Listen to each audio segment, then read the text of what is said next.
Hello everyone, Kapil Talreja this side from HGPA classes Pune. तो आज हम CMA intermediate that is paper 12 CMA intermediate का paper 12 जो कंपनी अकाउंट एंड ऑडिट है, आज हम सिर्फ कंपनी अकाउंट जो आपका 50 मार्क्स का पोर्शन है वो हम डिस्कस करने वाले हैं। अब सबसे पहले तो मैं आप लोगों को बता दूं, एक जो सीएमए स्टूडेंट्स हैं उनके माइंड में एक डर बैठा हुआ है अंदर कि सर हमें आंसर्स टाइप करना है, अकाउंट्स हम कैसे टाइप करेंगे, कैसे होगा, हमसे बहुत मुश्किल लग रहा है हमको। तो एक बात आप पहले तो समझो कि अगर आप पेपर का अगर चेक करोगे, एमटीपी चेक करोगे, तो पेपर का लेंथ अगर राइटिंग में रहोगे तो राइटिंग में एक्चुअली 1.5 से ऊपर लेगा नहीं वो आपका, अगर इन राइटिंग रहता तो आपको इंस्टीट्यूट 3 घंटे क्यों दे रही है? 3 घंटे इसलिए दे रही है बेटा कि 1.5 घंटा आप, अगर आपको कंप्यूटर का नॉलेज नहीं है, बहुत ज्यादा टाइपिंग नहीं कर सकते हो, बहुत स्पीड नहीं है आपकी, तो 1.5 घंटा एक्स्ट्रा इसलिए दिया जा रहा है कि आप लोग अच्छे से आराम से सॉल्व कर पाए, उसको अच्छे से टाइप कर पाए।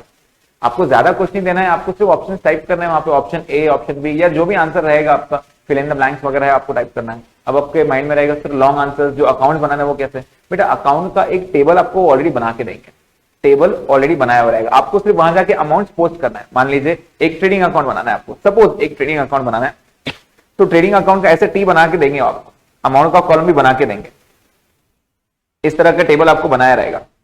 आपको सिर्फ जाके यहां लिखना है टू ओपनिंग स्टॉक, आपको टाइप करना है ओपनिंग स्टॉक, और मान लीजिए 4000 है तो यहाँ पे 4000 जाके अमाउंट लिखना है, इस तरह आपको टाइप करना है बेटा। तो ये टाइम ज्यादा नहीं लेगा, अगर आपका टाइपिंग स्लो भी है तो कोई पैनिक करने की जरूरत नहीं बेटा, 1.5 घंटा एक्स्ट्रा है आपके पास। अगर ओवरऑल पेपर देखोगे तो 1.5 घंटे में होने ही वाला है वैसे भी आपका पेपर, टाइपिंग में एक्स्ट्रा टाइम ले लो ना, कोई प्रॉब्लम नहीं है। अब 1.5 घंटे का पेपर, 1.5 घंटे ज्यादा टाइपिंग तो नहीं लगेगा आपको उससे एक्स्ट्रा। इनफैक्ट आपका ये पेपर पहले ही सॉल्व हो जाएगा, 3 घंटे भी नहीं लगेंगे, ये बात तो फॉर श्योर। ठीक है, ओके। अब बात करते हैं कि सर एमटीपी डिस्कशन क्यों? एमटीपी के आंसर्स तो है हमारे पास, हम तो आंसर डायरेक्टली पढ़ लेंगे ना। तो बहुत बार ऐसा होता है कि इंस्टीट्यूट के सॉल्यूशन के साथ आप लोगों का जो अंडरस्टैंडिंग रहता है वो नहीं होता है, आप सिर्फ रटने की कोशिश करते हो। तो मेन चीज है, आप ये समझो कि एग्जाम पेपर नहीं है, ये एमटीपी है। एमटीपी इज लाइक कि इस टाइप का पेपर आ सकता है, ये पेपर तो नहीं रहेगा, इसके साथ एक आधा प्लस पॉइंट भी तो आ सकता है, अगर ऐसा हुआ तो क्या, ऐसा हुआ तो क्या। तो जब हम डिस्कस करते हैं बेटा, तो इसके साथ में आपको आगे के प्रोविजन बता जाऊंगा कि इस तरह का क्वेश्चन, इसमें ये अमेंडमेंट आया, ये चेंज आया, तो आप कैसे करोगे। ठीक है, तो इस तरह हम स्टार्ट करेंगे, और साथ साथ में जो जो क्वेश्चन जुड़े रहेंगे मैं आपको वो डिस्कशन बताता हूँ। ओके, तो let's start with MTP discussion. तो यहां पे मैं सिर्फ कंपनी अकाउंट्स ही करने वाला हूं, राइट। 50 मार्क्स का सिलेबस जो है आपका वो स्टार्ट करेंगे। तो पहला first point, which of the following items, मैं वहां से स्टार्ट करने से पहले आपको यहां बता दूं, there are sections A B C D to the answers subject to instructions given against each. आपके A B C D section अलग अलग बांटा है। सेक्शन ए आपका 20 मार्क का है, एक बार अच्छे से पढ़ लेते हैं एग्जैक्टली क्या दिया है। You are required to answer all the question, each question carries 1 mark.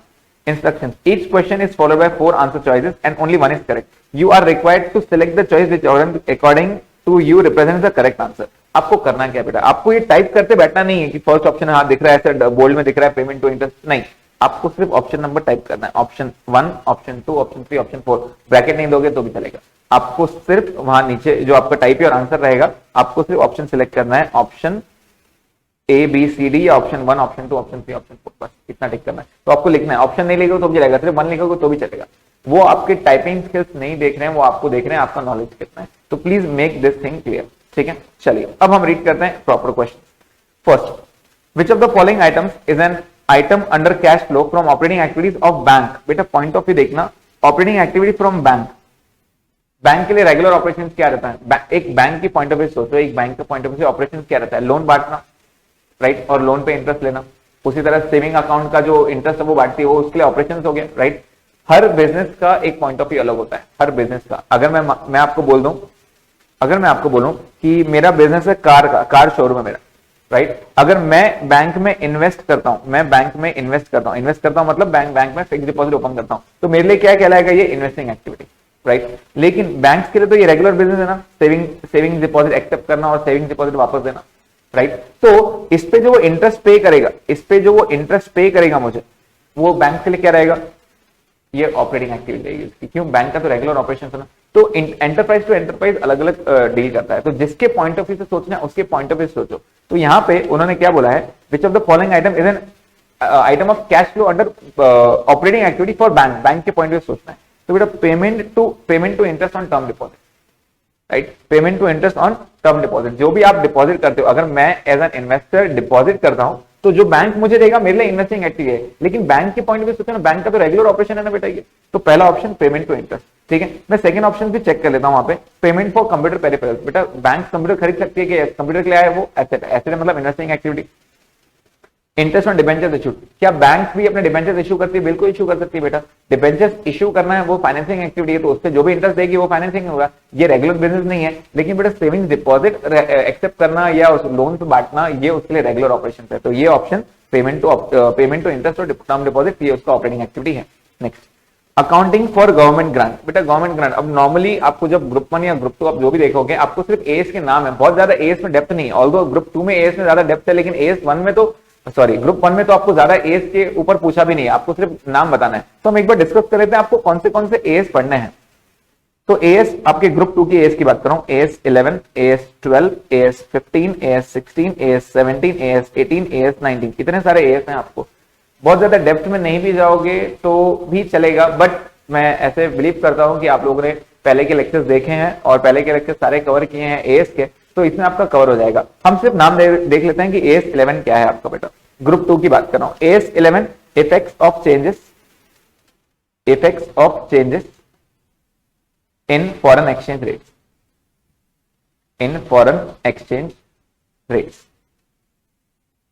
Foreign exchange rate. Second, AS 12 is accounting for government grants, एक AS 15 accounting for employ benefits, AS 16 borrowing cost, AS 17 segment reporting, AS 18 related party disclosure, and AS 19 accounting for leases, जो lease रहता है finance lease, operating lease, तो accounting for leases. ये आपके as हैं, right. कुछ ज्यादा नहीं तो एटलीस्ट नाम ही याद करो। नाम अगर आप देखोगे यहाँ पे तो आप नाम याद करोगे तो भी आपके एमसीक्यूज तो कवर हो जाएंगे, बिकॉज वो बहुत बार आपको नाम पूछता है, सिर्फ नाम। एएस 12 किसका है, एएस 11 किसका है, एएस 16 किसका है। तो यहाँ पे अगर मैं इंपॉर्टेंट पॉइंट मार्क करूं इन सब में, इंपॉर्टेंट प्रैक्टिकल क्वेश्चन टाइप, तो बेटा 17, 18, 19 भी बहुत ज्यादा हद तक नहीं, लेकिन 17, 18 पे, क्योंकि थ्योरेटिकल पेपर है आपका ये अकाउंट, कंपनी अकाउंट से अगर आप देखोगे तो बहुत ज्यादा थ्योरी पूछता है, तो थ्योरी में आपका 17, 18 प्रैक्टिकल क्वेश्चन आने के चांसेस ज्यादा है इसके ऊपर, ठीक है। चलिए, तो ये हो गया आपका नाम। ये एक बार प्लीज एक साथ लिख के रखना आप सारे नाम, क्योंकि बहुत ज्यादा आएंगे आपको ये एएस 18 एंड एएस 19। चलिए, तो यहाँ पे उन्होंने क्या पूछा है, अकाउंटिंग फॉर गवर्नमेंट ग्रांट, बेटा एएस 12 अभी जो डिस्कस किया हमने। Which of the following is not true regarding redemption of preference shares? बेटा redemption of preference shares हम करते हैं तो पहला only fully paid up shares can be redeemed, true। उसने पहले तो बोला है not true का मतलब समझो which is false बोला है उसने। कौन सा स्टेटमेंट false है? बेटा fully paid up नहीं रहेगी तो हम redeem कर सकते हैं क्या? नहीं, जब तक fully paid up नहीं रहेंगे तब तक हम redeem कर ही नहीं सकते, पहले उसको fully paid up बनाना पड़ता है। तो बोल रहा है ये कंडीशन है क्या? yes true है।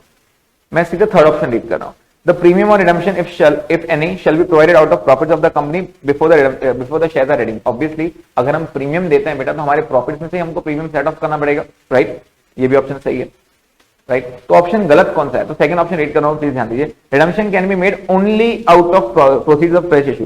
बेटा ऐसे थोड़ी है, अगर मुझे प्रेफरेंस रिडीम करना है तो प्रेफरेंस रिडम्पशन की कंडीशन क्या थी? मैं मेरे प्रॉफिट से भी रिडीम कर सकता हूं, मैं फ्रेश इश्यू से भी रिडीम कर सकता हूं, या मैं दोनों को मिक्स करके भी कर सकता हूं, और combination of both, right। preference shares can be redeemed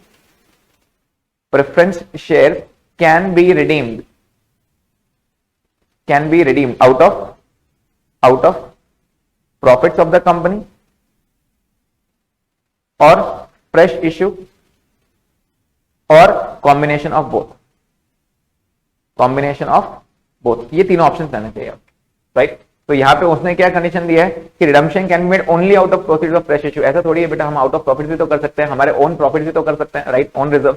तो ये गलत हो जाएगा, एंड देयरफॉर उन्होंने वही पूछा नॉट ट्रू मतलब क्या? फॉल्स। तो क्वेश्चन को समझो तो आपको ऑप्शन 2 टिक करना है, ठीक है। Next, which of the following statements regarding issue of shares is not correct? Again not correct मतलब विच इज फॉल्स। आगे क्या बोला? IPO is made when company seeks to raise capital via public investment. बेटा IPO मतलब आपका initial public offer, तो public offer जब रहता है तो ऑब्वियसली कंपनी को पैसा चाहिए तभी तो वो इशू करेगा। Second, capital reserve realize in cash can be utilize for issue of fully paid up bonus share. ये हमारा डिस्कशन हुआ था, अगर कैपिटल रिजर्व कैश में रियलाइज होता है तो it is treated as good as free reserve. It is treated as good as free reserve. तो बेटा बोनस हम किस में से देते हैं, हमारे फ्री रिजर्व में से देते हैं, तो ऑब्वियसली बात है कैपिटल रिजर्व हमारा फ्री रिजर्व माना जाएगा। ऑल्दो कैपिटल रिजर्व सिर्फ अगर capital reserve other than apart रहा, जैसे मान लीजिए कैपिटल रिजर्व ऐसा रहा कि मेरा एक बिल्डिंग है या एक लैंड एंड बिल्डिंग है, ठीक है, लैंड एंड बिल्डिंग है और मैंने उसको क्या किया, ये 4 लाख का था, मैंने उसको वैल्यू किया 5 लाख पे और 1 लाख का प्रॉफिट मैंने बोल दिया कैपिटल रिजर्व, तो ये रियलाइज हुआ है क्या अभी तक, नहीं, it is not realize. But अगर ऐसा होता कि मैं मेरा बिल्डिंग बेच रहा हूं, ठीक है, मैं बिल्डिंग बेच रहा हूं और बिल्डिंग बेच के मैंने सेल किया, यहां पे क्या किया मैंने रिवैल्यू किया, बिल्डिंग बेचा, इस पे 50,000 का प्रॉफिट हुआ, मेरा 50 का प्रॉफिट हुआ, तो बिल्डिंग बेच के जो पैसा आया क्या मेरे पास कैश आ रहा है उसका, well the answer is yes. तो ये कैपिटल रिजर्व, ये जो 50,000 का कैपिटल प्रॉफिट है मेरा, कैपिटल रिजर्व है, क्या ये रियलाइजिंग कैश है, यस। तो it can be treated as good as free reserve और फ्री रिजर्व में से हम बोनस बांट सकते हैं, बिल्कुल सही है, एंड देयरफॉर ये ऑप्शन भी बिल्कुल सही है, it is not false, it is true. Next, the purchaser of forfeited reissued shares is liable for payment of all future cost duly made by the company. Obviously बात है यार, देखो मान लीजिए अगर एक कंपनी है, मिस्टर ए है, ठीक है, मिस्टर ए से हमने एप्लीकेशन पैसा मांगा था 2 रुपए, अलॉटमेंट मांगा था 3 रुपए, ये उसने दिए थे बेटा, और फर्स्ट कॉल उसका था 2 रुपए का, उसने नहीं दिया, हमने उसको वार्निंग दिया भाई दे रहा है तो दे दे अभी, नहीं तो फॉरफिट कर देंगे, उसने अभी नहीं दिया, फिर भी नहीं दिया, 1-2 कॉल हमने नोटिस दे दिया, उसको नहीं दिया उसने, तो हम क्या करेंगे, फॉरफिट कर देंगे। मान लीजिए मैंने फॉरफिट किया, अभी तक फाइनल कॉल मांगा है क्या उससे हमने, नहीं, फाइनल कॉल अभी कितने का था, 2, 3, 5, 2, 3 रुपए का फाइनल कॉल रहेगा, ये हमने मांगा नहीं था उससे, तो हम जब फॉरफिट करते हैं, फॉरफिट तो हमने शेयर फॉरफिट कर दिया, उसको 1 रुपए दिया नहीं। अब यही सिचुएशन पे मैंने ये वाला शेयर मिस्टर बी को दे दिया, मिस्टर बी को हमने मान लीजिए मैंने 7 रुपए पर शेयर दे दिया, दे सकता हूं कोई प्रॉब्लम नहीं, 7 रुपए पर शेयर मैंने दे दिया, ओके, इसका मतलब क्या वो फाइनल कॉल देगा या नहीं देगा, ऑब्वियसली फाइनल कॉल आगे देना पड़ेगा ना उसको, राइट। अभी मैंने 7 पर शेयर दिया, 7 पेड अप, तो आगे के फ्यूचर कॉल तो ऑब्वियसली उससे मांगे जाएंगे ना, अभी तक फर्स्ट कॉल तक भी हुआ है, आगे के जो भी कॉल्स आएंगे, मान लीजिए सेकंड कॉल या थर्ड कॉल भी रहता तो मैं उसको बोलता भाई सेकंड कॉल थर्ड कॉल तुझे पे करना पड़ेगा, आज की तारीख में ये फर्स्ट कॉल किया है, फाइनल कॉल अभी भी कॉल करना बाकी है, आगे के कॉल भी मिस्टर बी को देने पड़ेंगे, तो यहाँ पे उन्होंने वही पूछा है। आगे, a company can issue share eight a discount, बेटा सेक्शन 53 मना कर देना ये चीज को, सेक्शन 53 मना कर दे, सेक्शन 53 क्या बोलता है, the shares can not be issued at discount, लेकिन साथ ही साथ सेक्शन 54 आ जाता है, सेक्शन 54 क्या बोलता है, the shares can be issued at discount but not to normal public, it can be issued to employees और directors of the company under sweat equity, या फिर आप बोल सकते हो ESOP प्लान, राइट। मेरे एम्प्लॉइज या मेरे डायरेक्टर्स को मैं फ्री में या फिर मेरे डिस्काउंटेड प्राइस पे दे सकता हूं अंडर सेक्शन 54, राइट। तो सेक्शन 53 आपको मना करता है, फिलहाल उन्होंने यहाँ ये यूज किया है, the shares can be issued at discount, बेटा ये आंसर फॉल्स है, तो उन्होंने नॉट ट्रू पूछा था, नॉट करेक्ट, तो आपका ये ऑप्शन टिक रहेगा, नॉट करेक्ट मतलब क्या, false. Next, in case of electricity generating stations for which investment approval is accorded on or after 1/4/2004, debt and equity in the ratio of, ये एक बहुत इंपॉर्टेंट सेंटेंस है बेटा, डेप्ट एंड इक्विटी।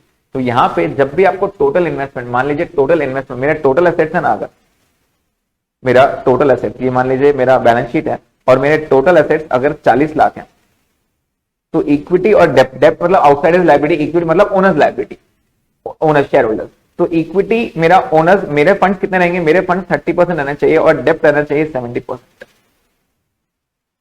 प्रैक्टिकल क्वेश्चंस में भी आ सकता है, थ्योरेटिकल में भी आ सकता है, मेन चीज यही है, ये चीज समझ में आना कि 30% इक्विटी रहता है और 70% डेप्ट रहता है, अनलेस एंड अनटिल मेंशन। तो उन्होंने रेशियो क्या पूछा, डेप्ट इक्विटी या इक्विटी डेप्ट, पहले डेप्ट बोला तो डेप्ट 70 रहना चाहिए और इक्विटी 30 रहना चाहिए, it is very very important practical question के हिसाब से भी, तो yes answer is 70-30, clear. Next, अगर आप देखोगे मैंने इसको येलो डॉट मार्क किया है, तो जो भी कंपनी अकाउंट से रिलेटेड है, जो ऑडिट से रिलेटेड है, वो क्वेश्चन मैंने स्किप किया यहाँ पे, तो चेक करते हैं। नेक्स्ट येलो डॉट कहां पर है, नेक्स्ट यहाँ पर है, which of the following is not a condition of issuing bonus share, bonus share कौन सी कंडीशन नहीं है, it must be authorised bye articles, yes true है, आर्टिकल्स में एसोसिएट रहना चाहिए, तो ये ऑप्शन टिक नहीं करना, मैं ये ट्रू बता रहा हूँ, ये ट्रू है, उसने बोला नॉट अ कंडीशन, ये कंडीशन है क्या, यस ये कंडीशन है, आपको जो नहीं कंडीशन वो टिक करना है। Next, the company has not defaulted in respect of payment of statutories of the company, yes ये भी ट्रू है। ट्रू क्यों है, क्योंकि कंपनी ने डिफॉल्ट नहीं रहना चाहिए, अगर कंपनी डिफॉल्टेड है तो कंपनी बोनस बांट नहीं सकती है, क्यों, अगर आपके कोई भी स्टैट्यूटरी ड्यूज नहीं दी है, मतलब अगर कोई भी लॉ के अगेंस्ट में आपके कुछ टैक्सेस पेंडिंग है तो आप बोनस नहीं दे सकते, पहले उनको दो, बोनस कैसे डिक्लेयर कर रहे हो आप। Next, a resolution is required to be pass by the BOD, yes एक स्पेशल रेजोल्यूशन भी लगता है यहाँ पे कि आपको बोनस अगर डिक्लेयर करना है तो, and therefore the answer is none of the above, सारे के सारे ट्रू दिए उन्होंने, right. Next, a dash segment is a business segment or a geographical segment identified on the basis of foregoing conditions Following definitions for which segment information is required to be disclosed by this statement. AS17 यही है बेटा, reporting segment, reportable. The answer is reportable. That is कौन से segments को हमको अलग से report करना पड़ता है. तो इसके कंडीशन से बेटा, आपके कंडीशन से AS17 में सारे कंडीशन है जिसके प्रैक्टिकल क्वेश्चन भी इसमें है, तब हम और थोड़ा डिस्कस करेंगे AS17. फिलहाल नेक्स्ट शॉर्ट टर्म बोरिंग. बेटा शॉर्ट टर्म नाम ही आ गया, शॉर्ट टर्म मतलब करंट लायबिलिटीज. वो ऑब्वियसली शॉर्ट टर्म बोरिंग का मतलब क्या है, it is less than 12 months. तो which includes all loans within a period dash months from the date of the loan. 12 month. Short term borrowing मतलब क्या है, जैसे बैंक ओवरड्राफ्ट हो गया, या मैंने 6 महीने का लोन ले लिया तो वो लॉन्ग टर्म थोड़ी हो गया, वो तो शॉर्ट टर्म हो ना, 12 महीने से कम हो गया. ठीक है, नेक्स्ट. ओके, AS19 का, AS19 का क्वेश्चन है ये, what is are the appropriate words. आपको वर्ड्स लिखना है, वहां पे क्या है. Unearned finance income, unearned UFI, unearned finance income. क्या था वहां का answer, it was GI minus PV of GI. What is GI, what is GI, उन्होंने यहां पे मेंशन किया है ग्रॉस इन्वेस्टमेंट, राइट. तो हमने भी आंसर किया है. अगर आप AS19 पे ध्यान दोगे, AS19 अकाउंटिंग फॉर लीजेस, तो AS19 ने क्लियरली बोला है कि UFI क्या रहेगा, what is unearned finance income. इसी का तो मेन टारगेट था, इसमें तो प्रैक्टिकल क्वेश्चन आता है. तो अनअर्न्ड फाइनेंस इनकम क्या था, अनअर्न्ड फाइनेंस इनकम, तो वो था GI, that is gross investment minus present value. जो भी आपका धीरे धीरे पैसे मिलने वाला है उसको आप प्रेजेंट वैल्यू पे लोगे, और जो उनका डिफरेंस आएगा that will be unearned finance income. Clear. तो इट इज प्रेजेंट वैल्यू. आप PV नहीं लिख सकते, आपको पूरा लिखना पड़ेगा. तो आपको टाइप करना है present value of gross investment. एक आधी बार स्पेलिंग मिस्टेक हो गई तो भी वो कंसिडर कर देंगे, बट कोशिश करना स्पेलिंग मिस्टेक नहीं हो. ठीक है. और प्लस एक और चीज आपको ध्यान में रखनी है कि अभी इतना चेक करने की जरूरत नहीं है, लास्ट में आपको टाइम मिलेगा वापस पेपर को गो थ्रू करने का, तो वो टाइम पे एक बार स्पेलिंग पे ध्यान देना. ठीक है, चलिए next.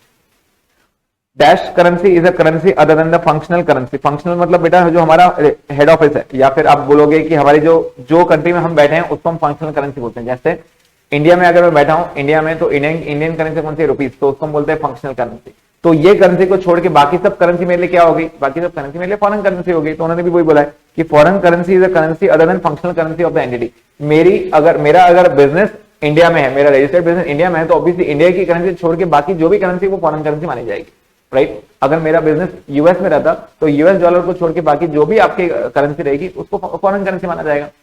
Next. What dash includes debenture, stock, bonds or any instrument of the company evidencing a debt whether constituting a charge on the assets of the company or not. बेटा यहाँ पे डिबेंचर, स्टॉक बोलो, bond बोलो, ये सबको debentures में, debentures के अंदर ही आता है. तो इसका आंसर डिबेंचर्स है. डिबेंचर्स सिर्फ ये नहीं रहता है कि डैश % डिबेंचर्स, जब तक बोला नहीं जाए तब तक फ्लोटिंग चार्ज रहता है. लेकिन बॉन्ड्स भी रहेंगे. अगर डिबेंचर स्टॉक नाम से आएगा या बॉन्ड से आएगा उसको भी कंपनी का debenture. What is a debenture, basically it is nothing but a loan taken. अगर मेरी कंपनी है, मैं डिबेंचर इशू कर रहा हूं, तो मेरे ओनर्स नहीं है, मैं आप लोगों से एक लोन ले रहा हूं. अगर मैं आप लोगों को डिबेंचर दे रहा हूं तो मैं आप लोगों से क्या ले रहा हूं, लोन ले रहा हूं. इन रिटर्न में आपको इंटरेस्ट भी दूंगा, राइट. तो उसके लिए सिक्योरिटी हो या नहीं हो, अब मैं डिबेंचर इशू कर रहा हूं in the name of debenture, stock या बॉन्ड, तो वो मेरे लिए डिबेंचर्स ही है. Next. A lease is classified as dash if it transfers substantially all the risk and reward. बेटा जब सारे रिस्क और रिवॉर्ड सामने दे देते हैं तो उसको हम क्या बोलते हैं, फाइनेंस लीज. ये तो हमने AS19 में सीखा है. AS19 में हमने ये सीखा है कि उसको फाइनेंस लीज बोला जाता है. प्लीज ध्यान देना कि कभी कभार वो देंगे डैश लीज, तो फिर आपको लीज टाइप नहीं करना है, क्योंकि लीज तो टाइप है ना ऑलरेडी, आपको सिर्फ फाइनेंस करना है. अब उन्होंने यहाँ पे लीज नहीं दिया है, इसलिए आपने पूरा फाइनेंस लीज टाइप किया. प्लीज ध्यान देना कि आपको टाइप क्या करना है. आगे बैंकिंग पे क्वेश्चन है. बैंकिंग में क्वेश्चन है यहाँ पे, when the bill is discounted by the bank dash and dash should be debited with full amount and customer's account is credited for such discounting by the bank. Okay, उन्होंने क्या बोला है यहाँ पे. फिर जब हम डिस्काउंट करते हैं बैंक के पॉइंट ऑफ व्यू सोचो, एक नॉर्मल अपने रेगुलर मिस्टर ए के पॉइंट ऑफ व्यू सोचो. मिस्टर ए है, ये मिस्टर बी है, ठीक है, ये मिस्टर ए है, मिस्टर बी है. इसके लिए बिल्स रिसीवेबल, इसके लिए बिल्स पेएबल, ऐसा होता था, राइट. रेगुलर एंट्री ये होती थी. अगर मैं मिस्टर ए बैंक के पास जाता है, बेटा अगर बैंक के पास जाता है तो मिस्टर ए क्या करता था, डिस्काउंट करता था. डिस्काउंट करता था. तो डिस्काउंटिंग पे हम एंट्री क्या करते थे, ये बिल्स रिसीवेबल की पैसा आता था, debit what comes in bank account debit, discount account debit to BR. हम तो ऐसी एंट्री पास करते थे, राइट. ऐसी एंट्री पास करते थे. और तब एंट्री क्या करते थे, मान लीजिए ये 10,000 का बिल था और बैंक ने 200 रुपए काट के 9,800 हमें साथ में दे दिए, तो हम एंट्री क्या करते थे, 9,800 आ गए हमारे पास, 200 रुपए डिस्काउंट और 10,000 रुपए बिल्स रिसीवेबल, ऐसी एंट्री पास करते थे. लेकिन अब बैंक के पॉइंट ऑफ व्यू सोचो, बेटा आपके लिए ए के लिए नुकसान हुआ, अब अपने आप को थोड़ी देर के लिए बैंक मानो. बैंक ने क्या एंट्री पास की होगी, बैंक ने आपको कितने पैसे दिए, कस्टमर को कितने पैसे दिए, टू कस्टमर 9,800, और वो डिस्काउंट हमारे लिए इनकम है क्या, बैंक के पॉइंट से सोचो. अगर एक के लिए खर्चा था तो बैंक के लिए इनकम है, यस, तो डिस्काउंट क्रेडिट होगा. डिस्काउंट क्रेडिट होगा 200 से, तो बेटा डेबिट किसको होगा? वो बिल्स रिसीवेबल हम नहीं लिखते हैं, उसके लिए एक नया नाम है जो बैंक के लिए नाम है, उसका नाम क्या है? Bills discounted and purchase, bills discounted and purchase, account debit. तो वो कितना करेंगे? 10,000, 10,000 अकाउंट डेबिट। तो उन्होंने भी यही पूछा है क्या? चलो चेक करो, when the bill is discounted by the bank dash and dash should be debited. अब उन्होंने डैश एंड डैश दो अकाउंट नहीं है, वो एक ही अकाउंट है, उन्होंने सिर्फ आपको वो पूरा दिया है, तो it is actually bills discounted and purchase account debit, ऐसा दिया है, बिल्स डिस्काउंटेड एंड परचेज। आप देखोगे तो मैंने वही लिखा, bills discounted and purchase account debit, clear. तो उन्होंने वही बोला है कि आप टाइप करके तो मुझे आंसर कि कौन से अकाउंट है, तो डैश एंड डैश दो अकाउंट नहीं, वो एक ही अकाउंट है, it is bills discounted and purchase account debit. उसको बीआर नहीं बोलते, नॉर्मली हम बिल्स डिस्काउंटेड बोलते हैं, ठीक है। Next, What is are the type? There are dash types of underwriting agreements. बेटा अंडरराइटिंग एग्रीमेंट्स कैसे रहते हैं? दो। कौन से? एक रहता है कंडीशनल, एक रहता है कंडीशनल, और दूसरा कौन सा रहता है? Form underwriting, right. फॉर्म मतलब हम कंपलसरी लेंगे, और कंडीशन मतलब क्या कि इतना लेंगे, इतना नहीं लेंगे, ऐसे, तो ये कंडीशन हो गए। Next, investing and financing transactions that dash require the use of cash और cash equivalent shall be excluded. बेटा एक्सक्लूड, कैश फ्लो में हम क्या लेते हैं? बेसिकली कैश फ्लो क्या है? Cash flow is nothing but cash flow. Cash flow क्या है? कैश बुक है AS3 के हिसाब से, राइट। कैश बुक है। अब कैश बुक में कौन सी चीजें लेते हैं? जो कैश से रिलेटेड है वही लेंगे ना। अब वो क्या बोल रहे हैं? एक्सक्लूड करो। एक्सक्लूड कौन सी ट्रांजेक्शन करेंगे? मेरे जो कैश से रिलेटेड नहीं है, तो हम ये लिखेंगे यहाँ which do not require the use of cash and cash are to be excluded. Investing and financing बोला ना, राइट। अगर आपको याद आ रहा होगा AS3 cash flow statement, cash flow statement is divided into 3 part. कौन से? Operating activities, investing activities and financing activities, 3 activities हैं, राइट। और कैश फ्लो का मतलब ही है कि जो वर्ड बैंक से रिलेट करेगा उसको हम यहां लेंगे। जब हम आगे कैश फ्लो का प्रॉब्लम भी करेंगे तब और डिस्कशन करेंगे इसके ऊपर, लेकिन जो रिलेट करेगा कैश को वही ट्रांजेक्शन यहां पे इंक्लूड किए जाएंगे, बस, और कुछ भी नहीं। Next, Dash advance means where a bank grants advance to the customers against tangible security. बेटा सिक्योरिटी वर्ड आ रहा है, सिक्योरिटी, तो वो सिक्योर हो गया, secured advance, secured loans and liabilities, right. जिसके अगेंस्ट हम सिक्योरिटी देते हैं, नाम उसने दिया है सिक्योरिटी। अगर वो बोलता है where there is no security given, तो आप लिखते हैं अनसिक्योर्ड, ठीक है। Next, an issuance of stock following a company's initial public offer. IPO के बाद, आईपीओ की बात कर रहे थे बेटा, एफपीओ पहले जब पहली बार होता है उसको आईपीओ बोला जाता है। हम फ्यूचर में और शेयर इश्यू कर सकते हैं कि यस, तो उसको हम क्या बोलते हैं? एफपीओ। एफपीओ बोलते हम क्या है? Follow on public offer, clear. A dash is a free share issued without any consideration to an existing share holder in the ratio of number of shares held by them. Free में दे रहे बेटा, free को क्या बोलते हैं? Bonus. Next, okay, अब आगे आपका question. AB limited offered to the public 18 lakh shares for issue at par, 18 lakh share total.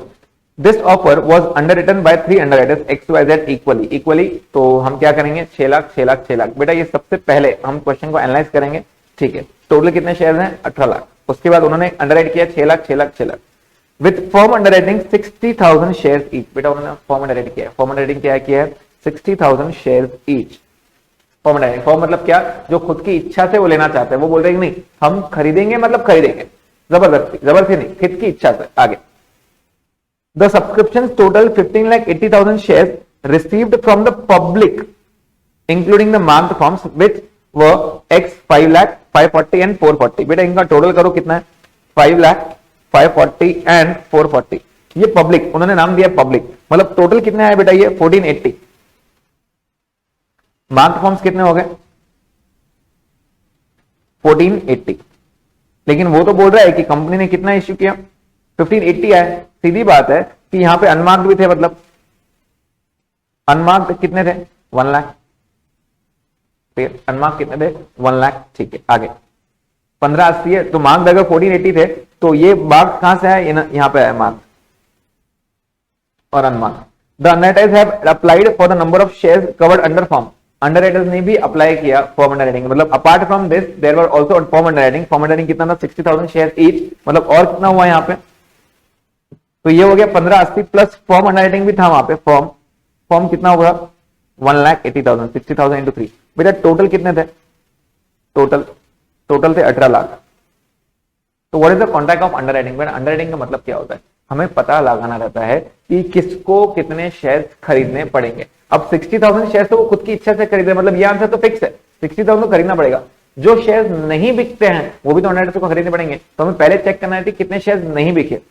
तो चेक करो, 18 लाख में से 14,80,000 मार्क्ड एप्लीकेशन थे, 1 लाख अनमार्क्ड थे और 180 उन्होंने अप्लाई किए थे, मतलब 40,000 शेयर जो थे बाकी थे, नॉट सब्सक्राइब।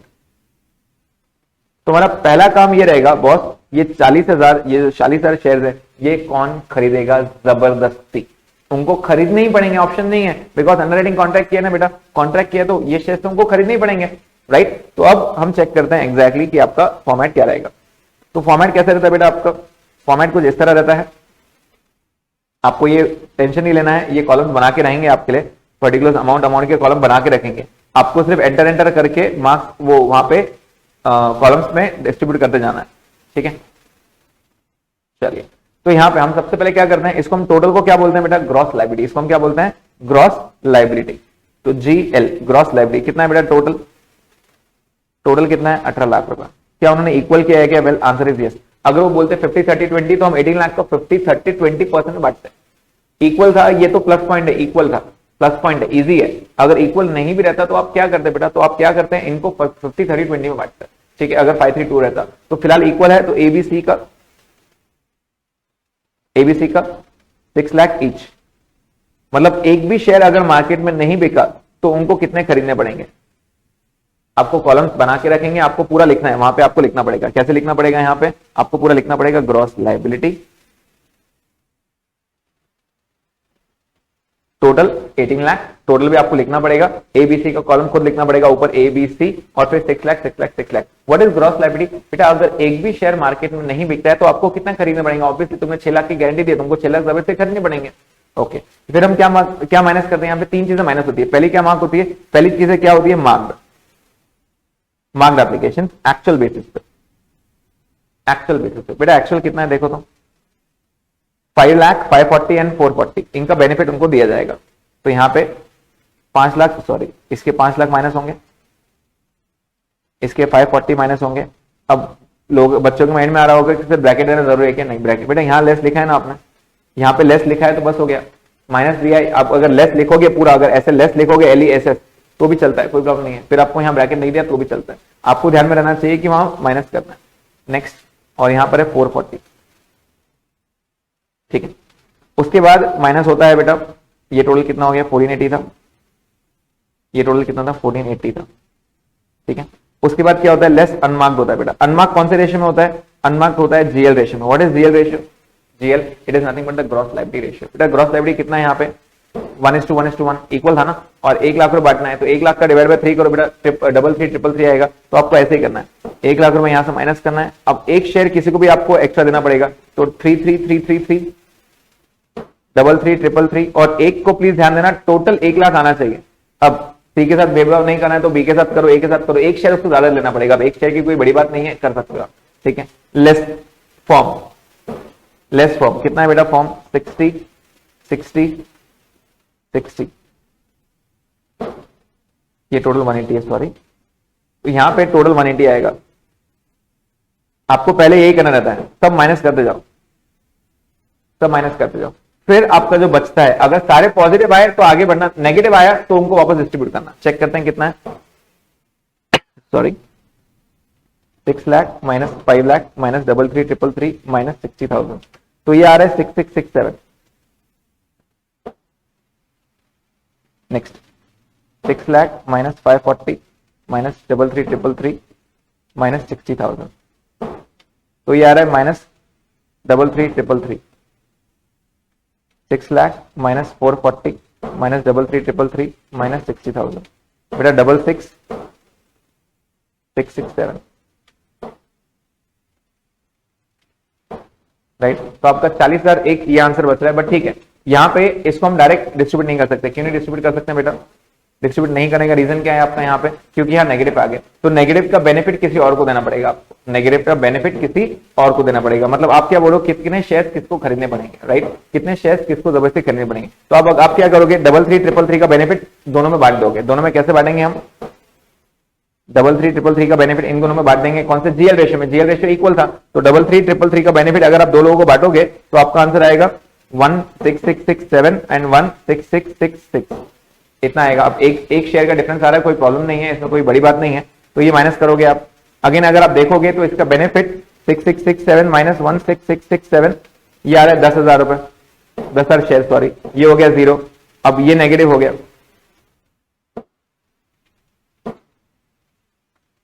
और ये आ गया आपका 50,001 रुपीज। अब एक शेयर का डिफरेंस है, कोई प्रॉब्लम नहीं है, बट ओवरऑल अगर आप ओवरऑल चेक करोगे, आप क्या कर रहे थे, 40,000 आपको आंसर मालूम था 40,000 आने वाला है, तो जब तक पॉजिटिव फिगर नहीं आता, अब इसका नेगेटिव इसको चला जाएगा, इसका बेनिफिट इसको मिलेगा, इसका बेनिफिट इसको मिलेगा, तो हम क्या करेंगे यहाँ पे आइडियली 10,000 इसको प्लस कर देंगे और पूरा के पूरा बेनिफिट इसको दे देंगे 10,000 एक।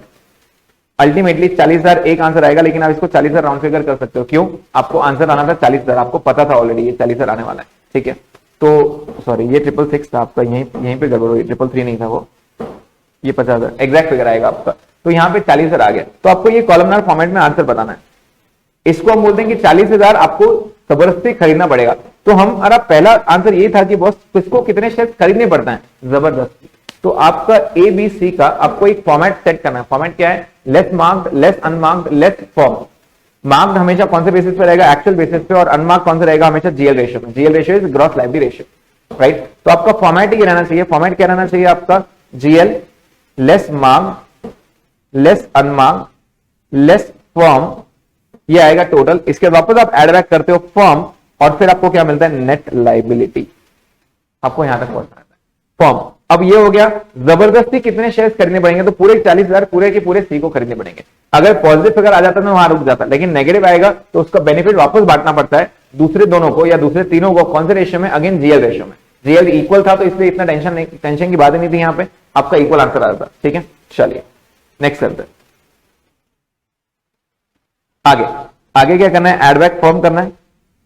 फॉर्म कितना था, 60 60 60, तो अल्टीमेटली आपका आंसर आया 60,000 60,000 एंड 1 लाख। इसको हम बोलेंगे नेट लाइबिलिटी। मतलब 60 तो उनकी खुद की इच्छा से थी, तो आप यहां लिखोगे एड फ्रॉम अंडर राइटिंग।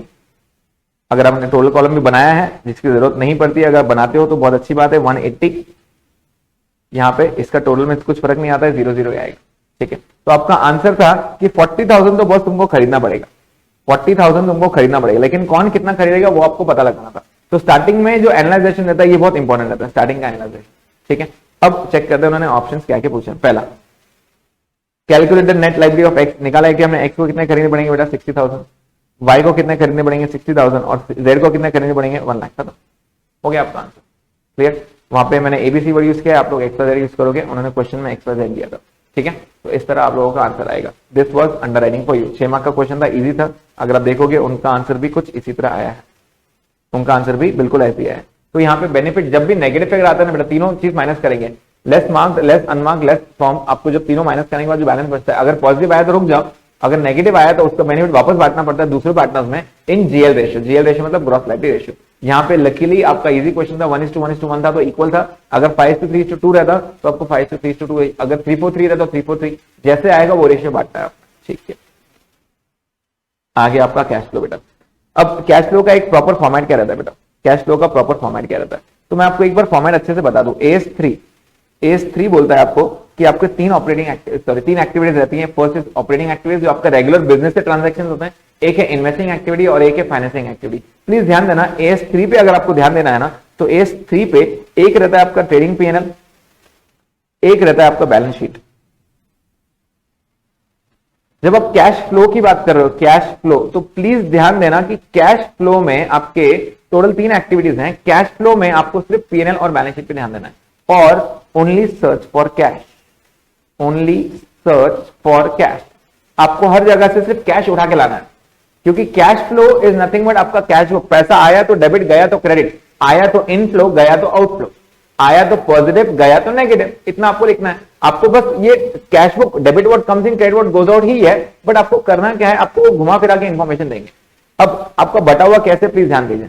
जब भी मुझे फाइनेंसिंग एक्टिविटी देखनी है, फाइनेंसिंग मतलब आपका ये वाला पार्ट मतलब क्या, कैपिटल एंड लोन, डेप्ट, तो आपका जो लॉन्ग टर्म रहता है, लॉन्ग टर्म जैसे बैंक लोन हो गया, डिबेंचर्स हो गया, वो इसमें आएगा कैपिटल। ये वाला जो पार्ट है आपका फिक्स्ड एसेट, जैसे हो गया मशीनरी, बिल्डिंग, ये वाला जो हो गया इन्वेस्टमेंट, ये आपका हो गया इन्वेस्टिंग एक्टिविटी, इन्वेस्टिंग एक्टिविटी। और जो ये वाले पार्ट्स हैं आपके, जो करंट एसेट्स रहता है, current liabilities and current assets, जैसे आपके debtors, stock, creditors, bills receivable, bills payable, ये आपके करंट एसेट्स हो गए। और साथ ही साथ यहाँ पे आपका कैश रहता है। इन्फॉर्मेशन कैसे रहेगी बेटा, आपको इन्फॉर्मेशन दो पार्ट्स में रहती है। दो पार्ट कैसे रहती है, आपको करंट ईयर और प्रीवियस ईयर के फिगर्स रहता है। मान लीजिए ये प्रीवियस ईयर है और ये करंट ईयर है, तो आपको करना क्या है, आपको करना सिर्फ ये है कि मान लीजिए फिक्स्ड एसेट यहाँ पे 40,000 था और यहाँ पे 50,000 है, तो 10,000 बड़ा तो बड़ा कैसे बेटा, 10,000 बड़ा तो बड़ा कैसे, आपने परचेस किया होगा, सीधी बात है परचेस किया होगा, ऐसे कैसे बढ़ गया आंसर। तब तक नीचे कोई इन्फॉर्मेशन नहीं है, तब तक आप ये बोलोगे सर आपने परचेस किया होगा 10,000 का, राइट, परचेस किया होगा, फ्री में आया क्या, नहीं, परचेस किया तो पैसा दिया ना हमने, यस, पैसा दिया तो आउटफ्लो है। कौन सी एक्टिविटी है बेटा, ये एक्टिविटी रहती है इन्वेस्टिंग एक्टिविटी। ये एक्टिविटी कौन सी रहती है, इन्वेस्टिंग एक्टिविटी। ये एक्टिविटी कौन सी रहती है, फाइनेंसिंग एक्टिविटी, जहां से आपका फाइनेंस, जहां से पैसा रेस करते हो आप, या रिपे भी करते हो, रिपे करो या रेस करो, आपका आंसर रहेगा फाइनेंस। और ये जो रहता है ये ऑपरेटिंग से रिलेटेड करता है, लेकिन इनको हम निग्लेक्ट कर देते हैं, ध्यान नहीं देते। कौन से मेथड में, डायरेक्ट मेथड में। ऑपरेटिंग एक्टिविटी, ऑपरेटिंग एक्टिविटी दो मेथड रहते हैं, एक डायरेक्ट और एक इनडायरेक्ट। डायरेक्ट मतलब क्या, जो कैश है सीधा सीधा कैश उठाओ। इनडायरेक्ट मतलब जो कैश छोड़ के बाकी के आइटम्स है उसको। फिलहाल ये डायरेक्ट उन्होंने बोला नहीं है, डायरेक्ट इनडायरेक्ट, तो हम क्या करेंगे, डायरेक्ट पे फोकस करेंगे, ज्यादा डायरेक्ट, ठीक है। तो करंट एसेट्स, करंट लायबिलिटीज को फिलहाल ध्यान नहीं देना, फिलहाल ध्यान नहीं देना। तो आप क्या करते हो, आपका ओवरऑल पिक्चर कैसे रहना चाहिए कि वो देखो 40 से अगर आप 50 पे आ रहे हो तो सीधी बात है बड़ा होगा, लेकिन फिक्स्ड एसेट के साथ एक टर्म एसोसिएट रहता है। कौन सा टर्म एसोसिएट है, आप बोलोगे सर डेप्रिसिएशन, तो डेप्रिसिएशन दिखेगा कि आपको पीएनएल में, डेबिट में, यहाँ पे यस डेप्रिसिएशन। तो अगर आपको अकाउंट्स बनाने आते हैं, जो मैं ग्रुप 1 में बार बार बोलता हूं कि जर्नल और लेजर बहुत इंपॉर्टेंट है, अगर आपको ये चीज आती है तो बहुत इंपॉर्टेंट रहेगा। कैसे, तो अगर मैं अकाउंट बनाऊं, मान लीजिए डेप्रिसिएशन यहाँ पे 5,000 है, डेप्रिसिएशन 5,000 है, तो आपको क्या करना है, कैश फ्लो को साइमल्टेनियस रीड करना पड़ता है, ट्रेडिंग और पीएनएल एक साथ और बैलेंस शीट एक साथ रीड करना पड़ता है। तो एक साथ फिक्स्ड एसेट से रिलेटेड जितने भी आइटम्स मैं यहाँ पे लिख रहा हूँ, तो फिक्स्ड एसेट से देखो यहाँ पे क्या है, फिक्स्ड एसेट, तो यहाँ पे ओपनिंग कितना था बेटा, ओपनिंग था 40, क्लोजिंग कितना है बेटा 50, डेप्रिसिएशन यहाँ पे आता है डेप्रिसिएशन 5,000। इसकी सीधा मतलब है कि ये बैलेंसिंग फिगर है और इतना आपने परचेस किया होगा जो है 15,000, जो है 15,000। तो ये आपने लिखा होगा ना परचेस करने की एंट्री टू बैंक लिखा होगा ना, तो ऑलवेज सर्च फॉर कैश। तो आपने परचेस कितना किया बेटा 15,000, तो पैसा आ रहा है या पैसा जा रहा है, बोलो सर पैसा जा रहा है, तो ये आउटफ्लो है, पैसा जा रहा है, नेगेटिव। कौन सी एक्टिविटी है, इन्वेस्टिंग एक्टिविटी, तो 15,000 आप इन्वेस्टिंग में लिखोगे, क्लियर, ओके। इसके साथ अगर आपको यहां पे रहता है इन्वेस्टिंग एक्टिविटी में, पहले था 50,000, अब है 40,000 सपोज, ठीक है, और साथ ही साथ यहां पे लिखा है by profit on sale of investment 2,000 का बेटा प्रॉफिट हुआ। सोचो भी क्या होगा एग्जैक्टली बेटा, 50 से 40 हुआ, मतलब सीधी बात है आपने बेचा होगा।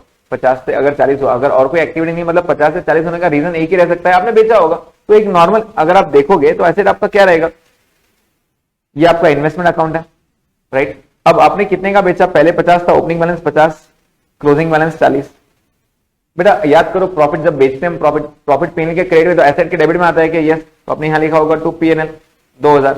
इसका सीधा मतलब है बेटा बेचा कितने में होगा, 12,000 में। अब बेचा होगा 12,000 में, तभी को आंसर आया होगा।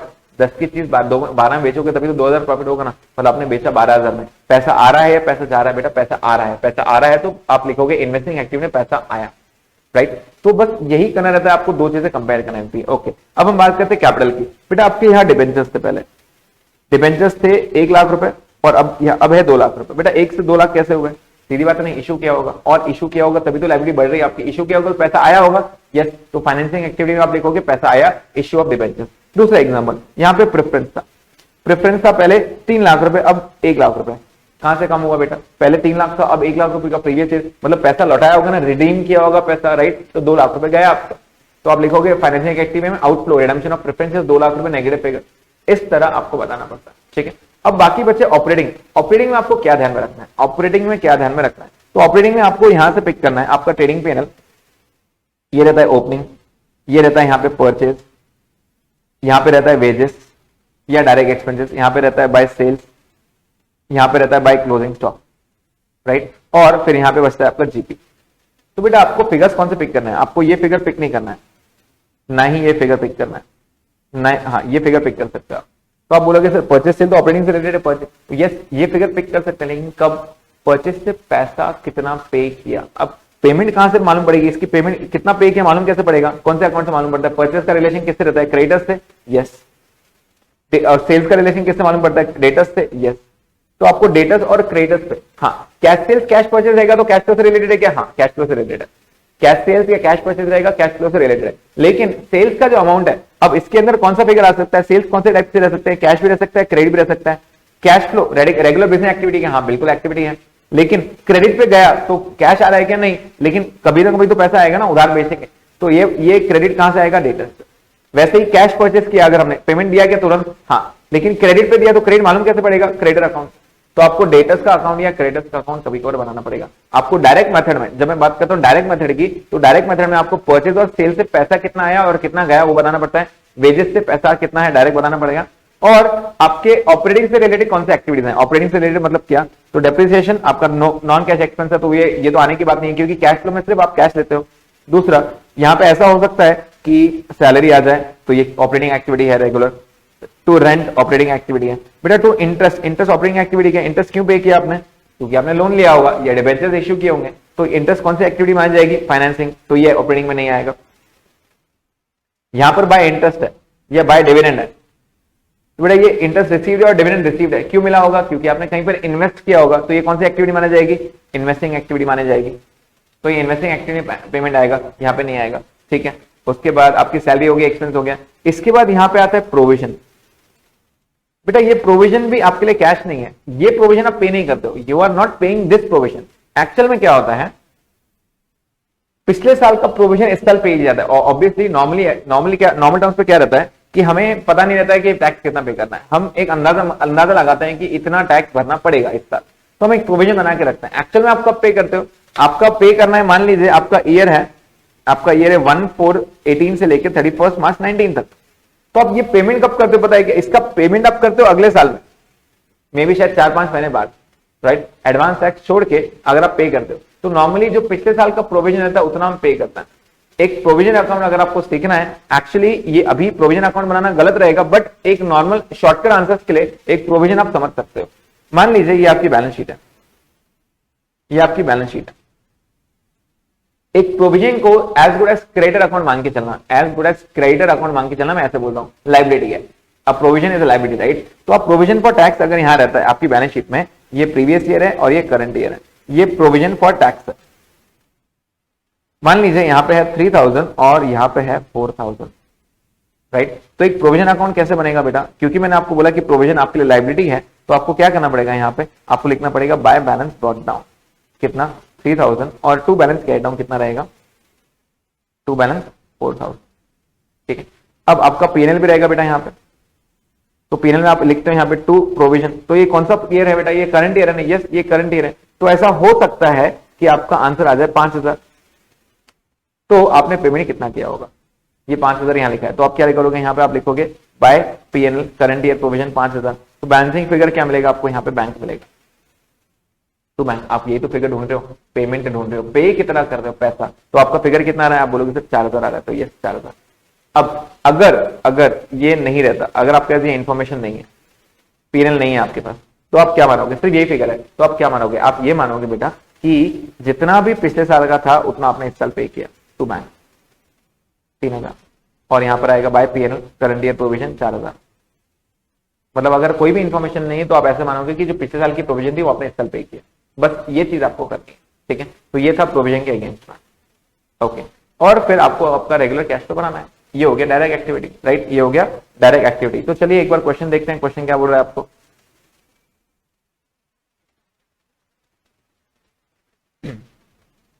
The following information is provided by X Limited for preparation of cash flow statement for the year ending 31st March 2020. X sold all the goods for cash, बेचते समय कैश है, and purchase the goods only in credit, मतलब माल बेचूंगा तो cash पे और purchase करूंगा तो उधारी पे, ठीक है। मतलब परचेज करते समय पेमेंट लगेगा, हाँ पेमेंट तो लगेगा बेटा, पेमेंट करते समय जो पैसा लगेगा उसके लिए हम क्रेडिट अकाउंट बनाएंगे, बिल्कुल सही है। The company earned a gross profit of rupees 4 lakh with a gross profit ratio of 25%. क्योंकि आगे कुछ दिया नहीं है, obviously it is on sales, ये assumption रहेगा, राइट। चेक करते हैं बेटा, अगर 25 लाख रुपए का, अगर 25 टका 4 लाख है, 4 लाख अगर 25 टका है तो 100% कितना, ये आपका टोटल सेल्स रहेगा, चेक करो 4 lakh into 100 divide by 25, this will give you 16 lakh. क्या ये 16 लाख पूरा कैश सेल्स है क्या? हाँ, उन्होंने यहाँ दिया है बेटा, उन्होंने यहाँ दिया है। तो एक नॉर्मल ऑपरेटिंग, ये ऑपरेटिंग एक्टिविटी है, पैसा आ रहा है या पैसा जा रहा है? पैसा आ रहा है, तो हम यहाँ लिखना शुरू करेंगे।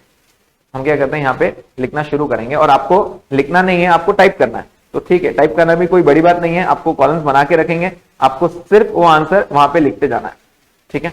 ऑल्दो मैं मानता हूं टाइपिंग में थोड़ी दिक्कत होगी, बट आपके पास सफिशिएंट टाइम है, नॉट टू वरी।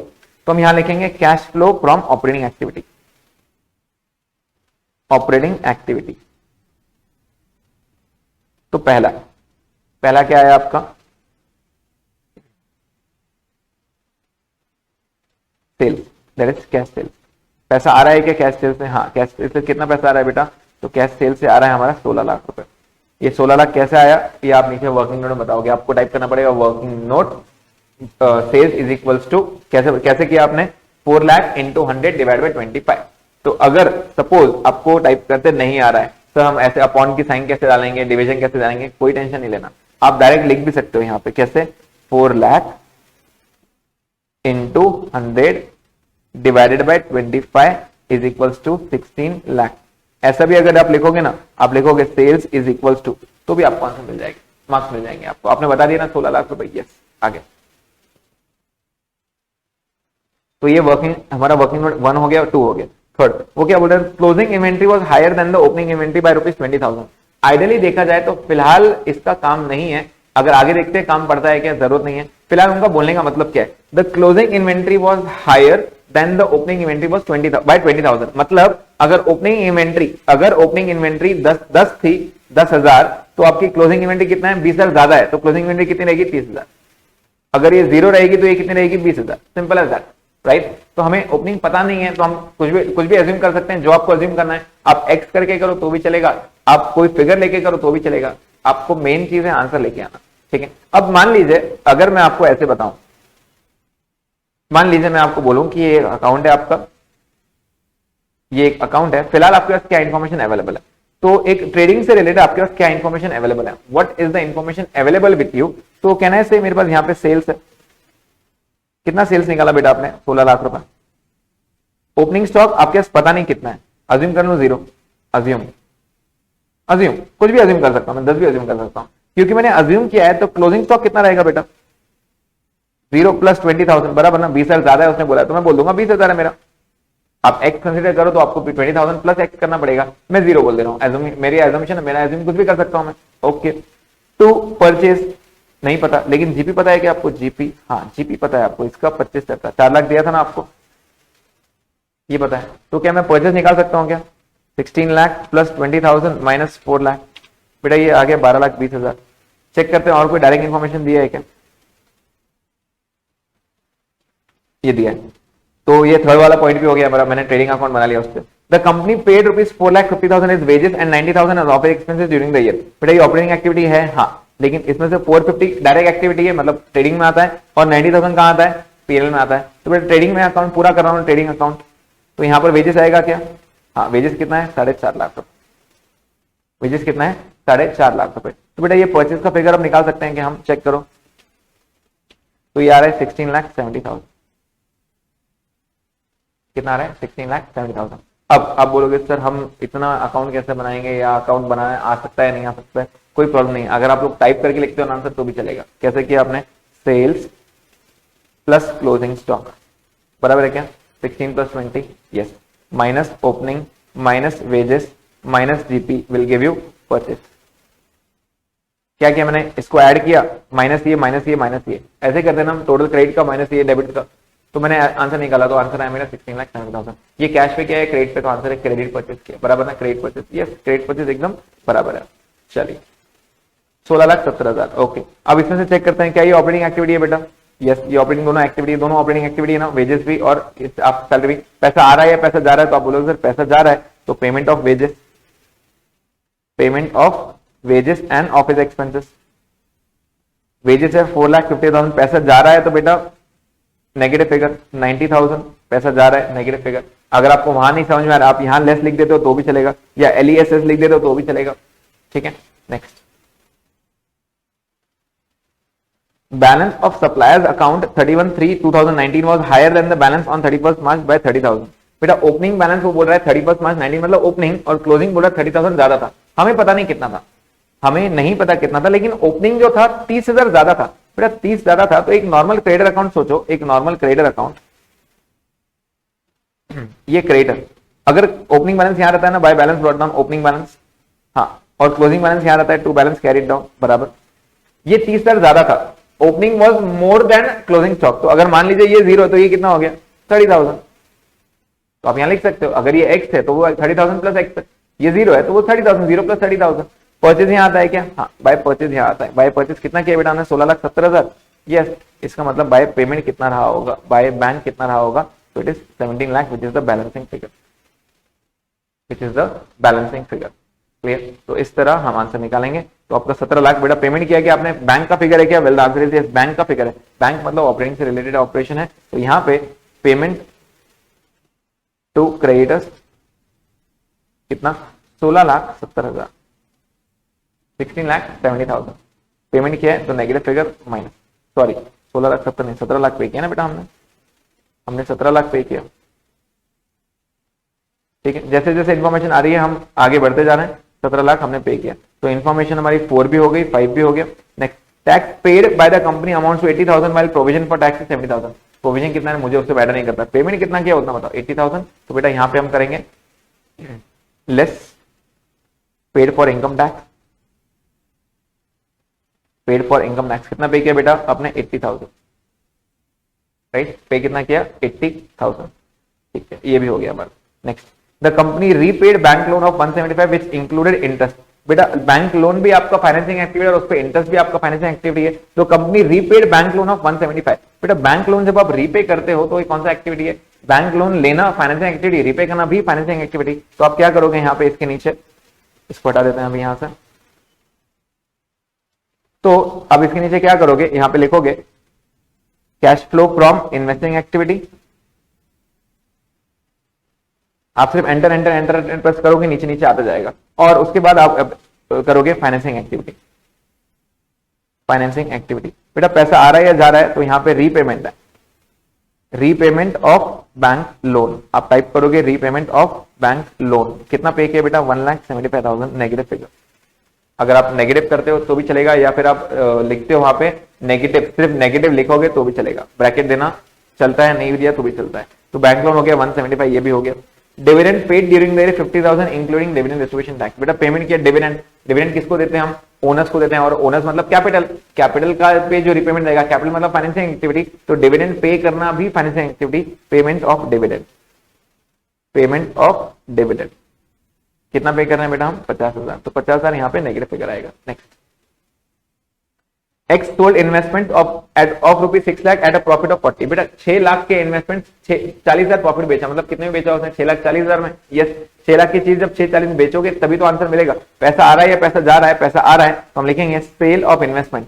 मैंने वही बताया, जितना पैसा है कैश पे डील करो, पैसा जितना आ रहा है उतना हम लिखेंगे। तो पैसा कितना आ रहा है बेटा? 6,40,000।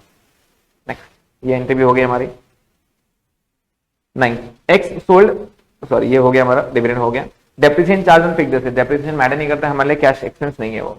Next, furniture purchase during the year was 2 lakh. बेटा फर्नीचर परचेज किया मतलब हमारा पैसा आ रहा है या पैसा जा रहा है? तो आप बोलोगे सर पैसा जा रहा है। फर्नीचर मतलब fixed asset, yes, investing activity, तो हम यहां लिखेंगे purchase of fixed asset. Purchase of fixed asset कितना परचेज किया बेटा आपने? 2 लाख रुपए। पैसा जा रहा है तो पैसा जा रहा है तो क्रेडिट। नेक्स्ट, ये भी हो गया, ये भी हो गया। कैश एंड कैशुअली ओपनिंग और क्लोजिंग दिया है, हो गया आपका क्वेश्चन, खत्म हो गया क्वेश्चन। ओपनिंग और क्लोजिंग दिया है, हम क्या करते हैं इन सबका टोटल लेते हैं। बेटा इसका टोटल लोगे हम, तो इसका हम टोटल लेंगे 16 lakh plus, sorry 16 lakh minus 450 minus 90 minus 17 lakh minus 80,000। तो नेट कैश तो आ रहा है माइनस 7,20,000, मतलब नेगेटिव। आगे 6,40,000 माइनस 2 लाख, तो ये आंसर आ रहा है 440, राइट। और ये आंसर आ रहा है माइनस 175 प्लस 50,000, तो ये आ रहा है माइनस 225। अब इन तीनों का टोटल क्या आ रहा है? इन तीनों का टोटल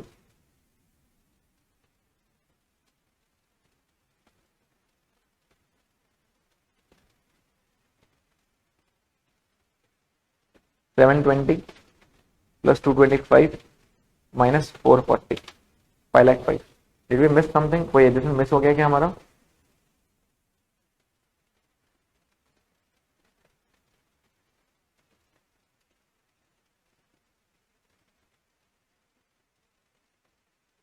बैंक लोन रिपे किया हमने, चेक करते हैं उनका आंसर क्या है यहाँ पे।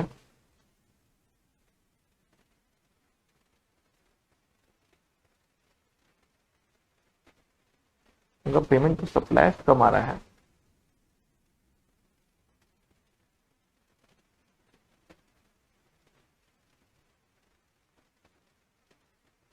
ओके, मैंने ज्यादा ले फिगर।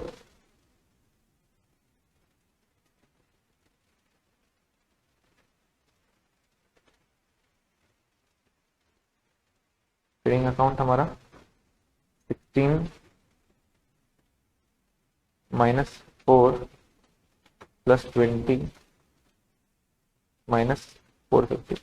ओके ओके ओके बेटा, हमसे एक मिस्टेक हो गया, टोटल मैंने टोटलिंग मिस्टेक गलत, ये टोटलिंग मिस्टेक हो गई इनसे। ये टोटल 16 लाख है हमारा, प्लस 20,000 है, माइनस 450 एंड माइनस 40।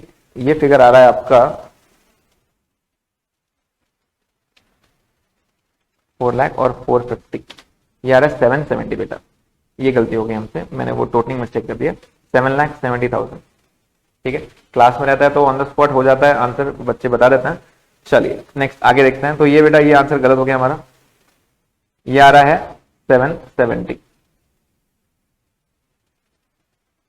तो ये आंसर आएगा आपका 8 लाख रुपीज, ठीक है। अब मुझे मालूम कैसे पड़ा कि मैं गलत हूं यहाँ पे बेटा, क्योंकि मेन खास कैश फ्लो का यही है कि आपको ओपनिंग और क्लोजिंग बैलेंस देके रखना है, ओपनिंग और क्लोजिंग देके रखते हैं। वहां पे मेरे टोटलिंग मिस्टेक हुआ था, इसलिए प्रॉब्लम आ रही थी। मैंने शायद 4,50,000 को शायद 45,000 ले लिया इस वजह से। तो यहाँ पे 1 लाख ओपनिंग है, क्लोजिंग 495 है, मतलब आपको 1 लाख से स्टार्ट करना है, 495 पे एंड करना है, बस इतना है। मतलब 495 तो आंसर बचना ही चाहिए। तो यहाँ पे हमारा जो ये पॉइंट था 17 लाख का बेटा, वो 8 लाख रुपए है, तो इसलिए हमारा ये आंसर गलत आ रहा था। चेक कर लेते हैं, 8 लाख रुपए लिख लेते हैं। तो 16 लाख माइनस 450 माइनस 40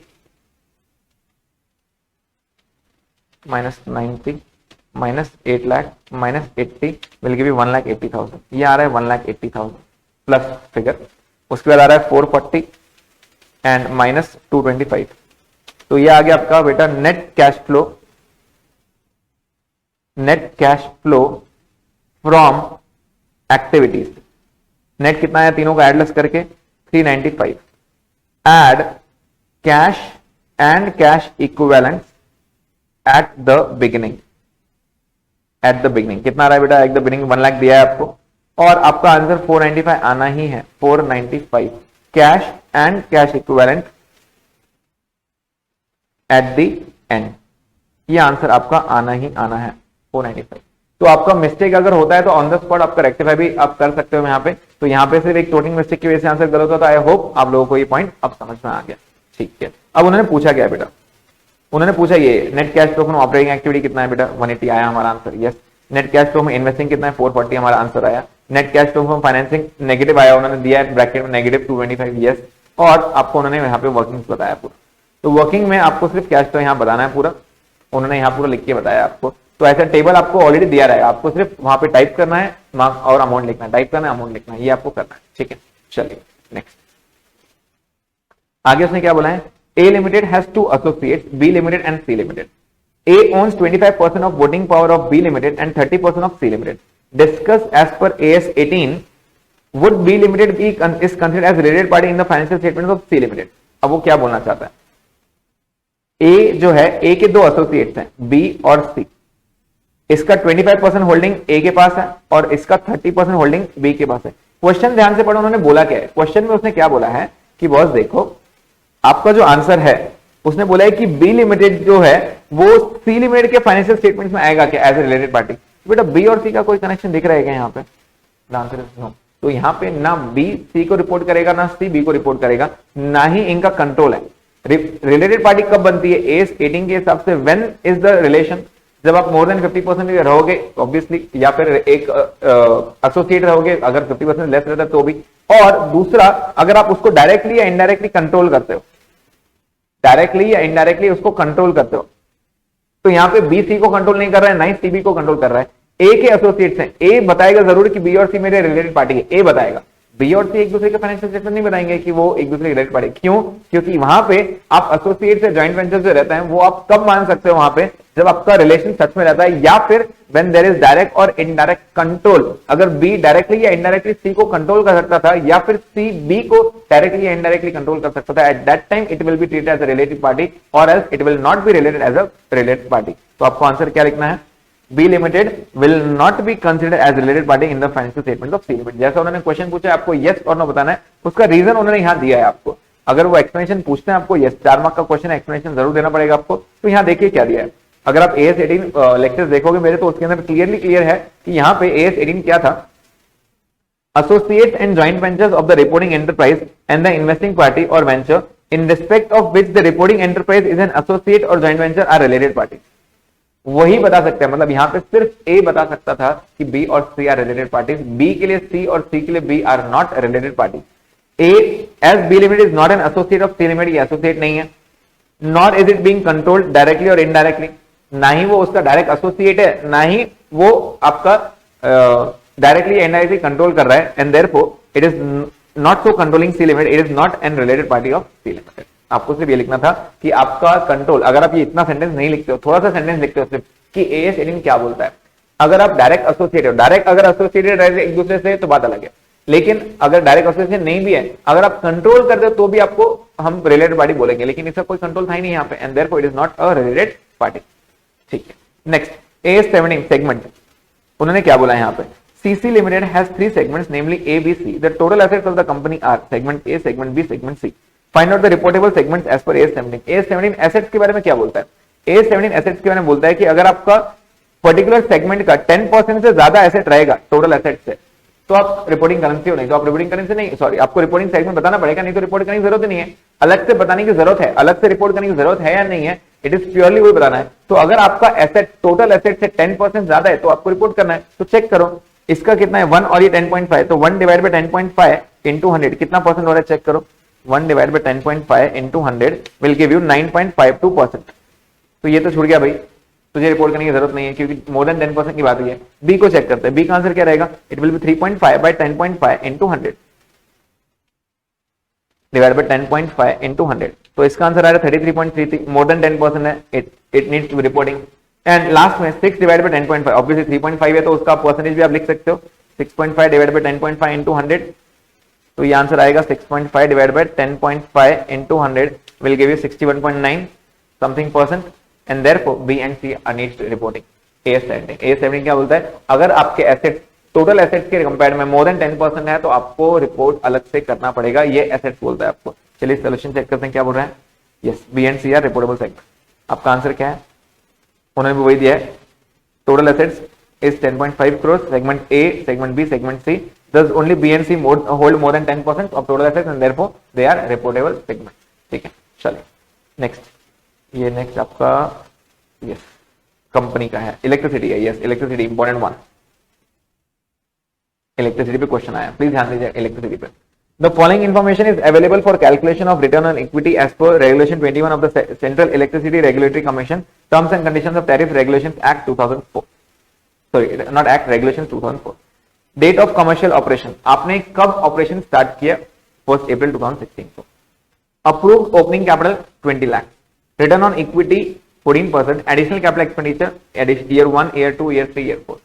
और on the basis of above information उन्होंने बोला है compute the return on equity. Return on equity में फर्स्ट ईयर पूछा है, आगे क्या पूछा है? Second year, third year, sorry second and fourth year पूछा है। ठीक है, आपको बेटा सिर्फ रिटर्न ऑन इक्विटी देखना है। तो एक बात तो आप समझ लो पहले कंपनी पे, कंपनी में समझो कि रिटर्न ऑन इक्विटी क्या रहता है। रिटर्न ऑन इक्विटी आपका 14% है, बराबर। 14% किस पे बेटा? On average equity. Now what is average equity? Average equity means opening plus closing divide by 2। Average equity इसको बोलते हैं opening plus closing divide by 2। अब नाम है इक्विटी, इंपॉर्टेंट पॉइंट यही है जो मैं ऊपर डिस्कस कर रहा था बेटा। द रेशियो इज 70:30, जिसमें 30% इक्विटी है। तो आपको बस यही समझ में आना है कि बॉस देखो अप्रूव्ड कैपिटल कॉस्ट कितना दिया उसने? कैपिटल कॉस्ट से 20 लाख रुपए, और एडिशनल एक्सपेंस से 1, 20, 40, 30 और 15, ऐसे नहीं करना है। आपको सिर्फ 30% इक्विटी लेना है, क्योंकि उन्होंने इक्विटी पूछा है, रिटर्न ऑन इक्विटी, ये कैपिटल कॉस्ट है, आपको रिटर्न ऑन इक्विटी पूछा है, तो आपको सिर्फ 70% का 70% डेप्ट है और इक्विटी का 30% है, तो आप क्या लोगे बेटा? आपका ओपनिंग स्टार्टिंग में 1 अप्रैल 2016 में आंसर क्या था? तो 20 लाख का 30%। ओपनिंग कितना था? 6 लाख रुपए। तो मैं यहां लिख देता हूं 2016 का ईयर, 1 अप्रैल है ना? यस। तो यहां पे आपका ओपनिंग कितना था? तो आप बोलोगे सर 6 लाख रुपए। 6 लाख कैसे आया बेटा? ईयर 1 20 लाख का 30%। ओके, एडिशन थे क्या फर्स्ट ईयर में? ऐड एडिशन, अगेन एडिशन बेटा 1,20,000 थे, दिख रहा है क्या? 1,20,000, यस 1,20,000 का, लेकिन हम कितना लेंगे? सिर्फ 30%। तो 1,20,000 का 30% कितना होता है? 36,000 सॉरी, तो आपका हो गया 36,000। तो क्लोजिंग कितना हो गया बेटा? क्लोजिंग हो गया 6,36,000। Now what is average? Average मतलब क्या? Opening plus closing divide by 2। तो 6 लाख ओपनिंग था आपका प्लस 6,36,000 डिवाइड बाय 2, आपका एवरेज कितना हो गया बेटा? 6,18,000। 6,18,000। तो आपका रिटर्न ऑन इक्विटी कितना होगा? Return on equity it is nothing but 14%। किस पे? इस पे एवरेज पे 14%। कितना हो गया बेटा?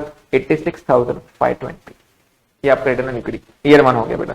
ईयर 2 में बेटा इस साल का जो क्लोजिंग था, क्या वो इस साल का ओपनिंग बनेगा ईयर 2 में? यस। तो ईयर 2 में ओपनिंग कितना हो गया बेटा? 6,36,000। एडिशन था क्या कुछ सेकंड ईयर में? देखो सेकंड ईयर में 40 था, लेकिन हम 40 लेंगे क्या? नहीं, हम 30% लेंगे। 40,000 का 30% कितना होता है बेटा?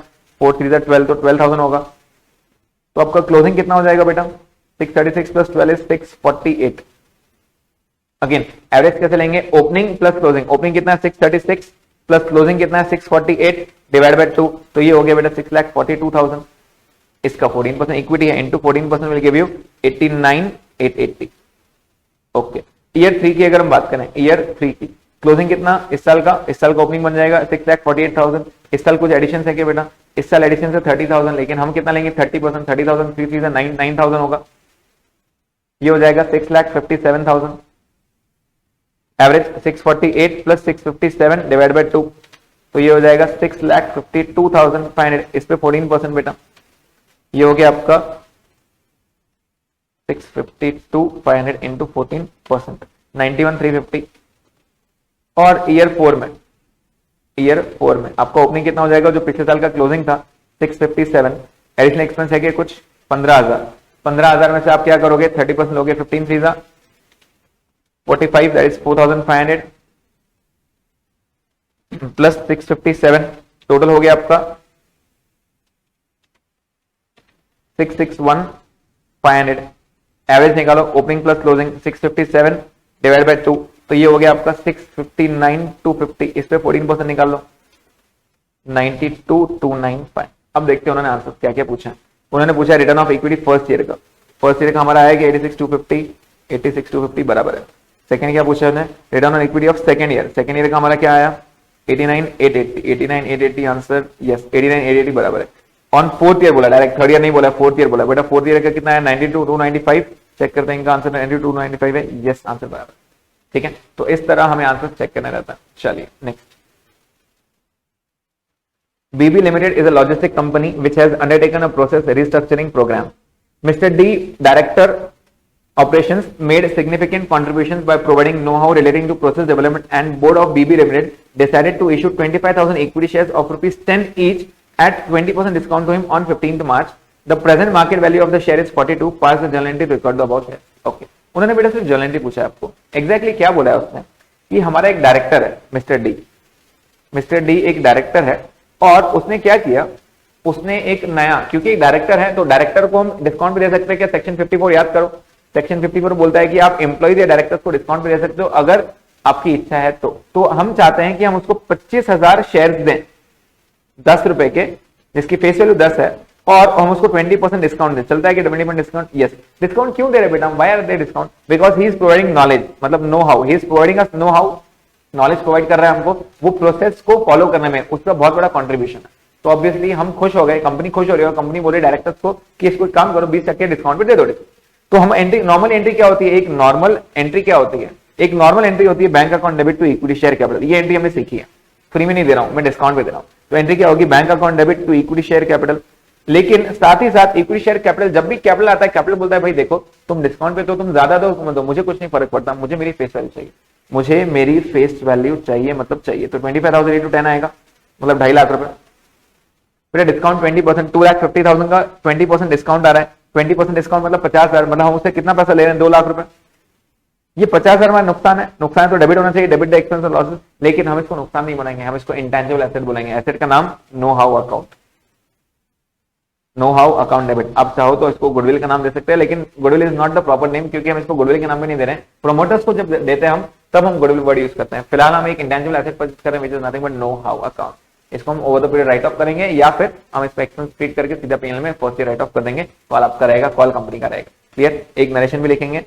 नरेशन क्या लिखेंगे? Being equity share issued to director at a discount of 20%, right, for providing know how.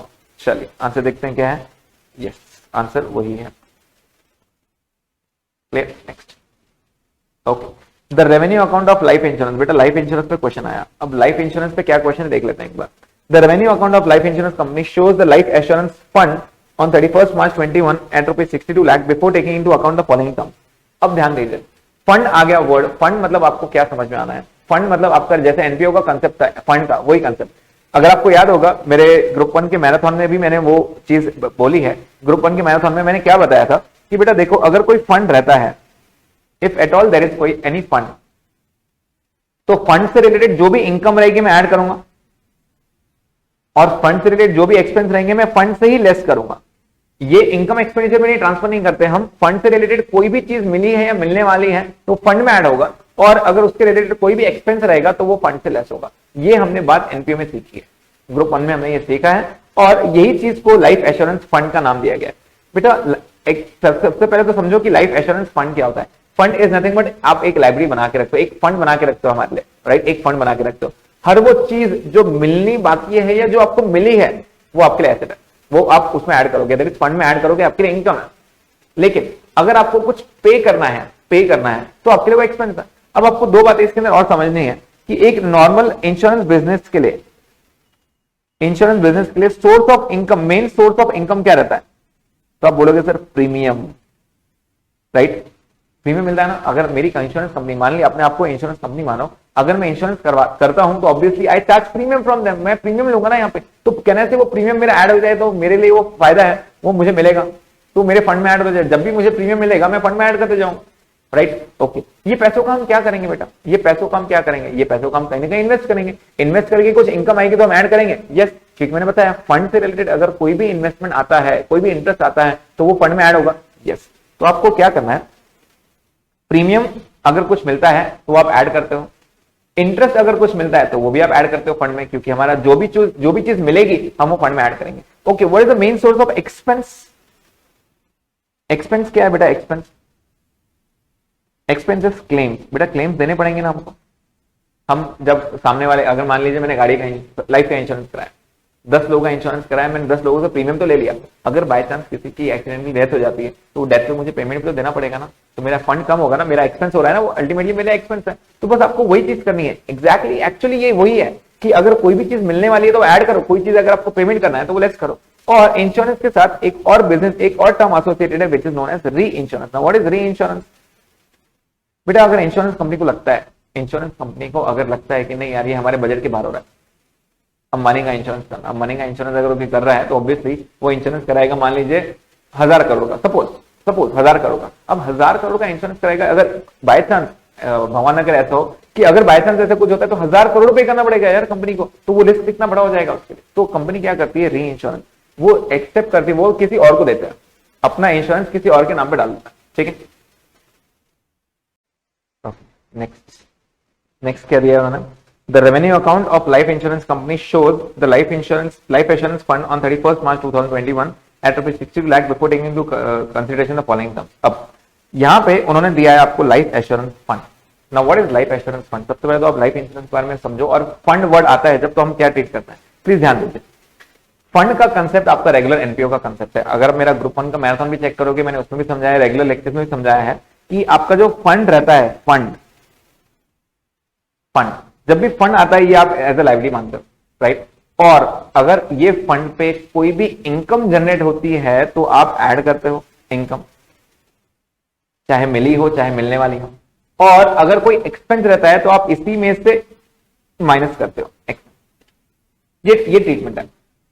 तो यहां पे अगर कोई भी फंड रहता है तो अगर उससे कुछ इनकम जनरेट होती है तो वो मैं इनकम में नहीं बताऊंगा, मैं फंड में ऐड करूंगा, और अगर उसमें कुछ पे करता हूं तो वो एक्सपेंस से माइनस करूंगा।